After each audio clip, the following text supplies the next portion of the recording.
Selama pendudukan Jepang di Indonesia pada periode 1942 hingga 1945, Jepang berfokus kepada penjajahan dan penggunaan sumber daya alam.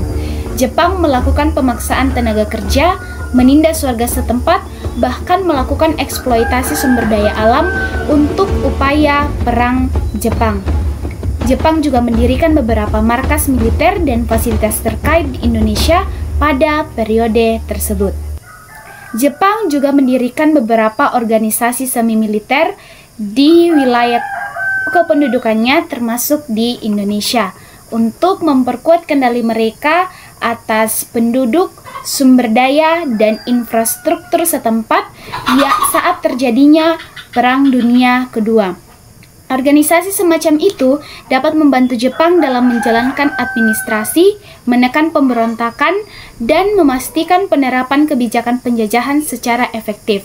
Tujuannya adalah untuk memperkuat kontrol militer dan ekonomi di wilayah yang Jepang duduki. Kebijakan Jepang dalam bidang militer adalah sebagai berikut.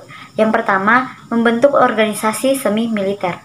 Selama menduduki Indonesia, Jepang membentuk sejumlah organisasi semi-militer, yaitu Seinendan, Fujinkai, Keibodan, Heiho, dan Pembela Tanah Air. Organisasi yang pertama adalah Seinendan yang dibentuk oleh Jepang pada 29 April 1943. Pembentukan Seinendan bertujuan untuk memperkuat pertahanan garis belakang dalam pertempuran Asia Timur Raya. Organisasi yang kedua yaitu Keibodan yang didirikan bersamaan dengan Seinendan. Tujuan organisasi ini adalah untuk memelihara keamanan setempat sehingga organisasi Keibodan berada di bawah pengawasan kepolisian. Organisasi yang ketiga yaitu Fujinkai atau biasa disebut dengan Barisan Perempuan yang didirikan pada bulan Agustus 1943.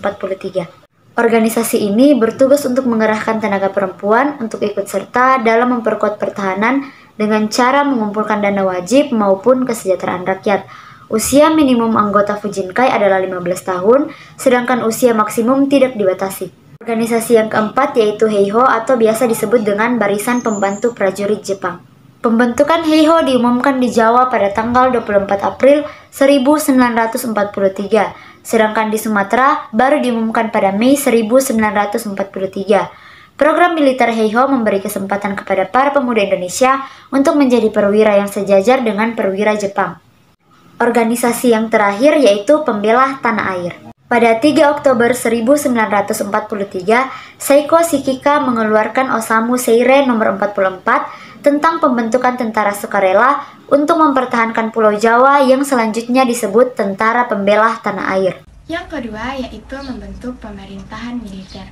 Jepang membagi Indonesia menjadi 3 wilayah yakni Sumatera, Jawa, dan Madura, serta Kalimantan dan Indonesia bagian timur. Alasan Jepang membagi Indonesia menjadi 3 wilayah ini adalah untuk mempermudah pengawasan dan agar penduduk Indonesia ikut terlibat dalam kegiatan militer. Setelah membaginya, Jepang membentuk pemerintahan militer. Adapun 3 wilayah pemerintahan militer buatan Jepang, yakni yang pertama yaitu pemerintahan militer Angkatan Darat, yaitu Tentara ke-25 Pemisudan untuk Sumatera yang berpusat di Bukit Tinggi. Yang kedua yaitu pemerintahan militer Angkatan Darat, yaitu Tentara ke-16 Asamusudan untuk Jawa dan Madura yang berpusat di Jakarta. Yang ketiga yaitu pemerintahan militer Angkatan Laut, yaitu Armada Selatan kedua untuk daerah Kalimantan, Sulawesi, dan Maluku yang berpusat di Makassar. Pembagian administrasi wilayah pendudukan ini masih berkaitan dengan perbedaan kepentingan Jepang di setiap daerah di Indonesia, baik dari segi politik maupun militer.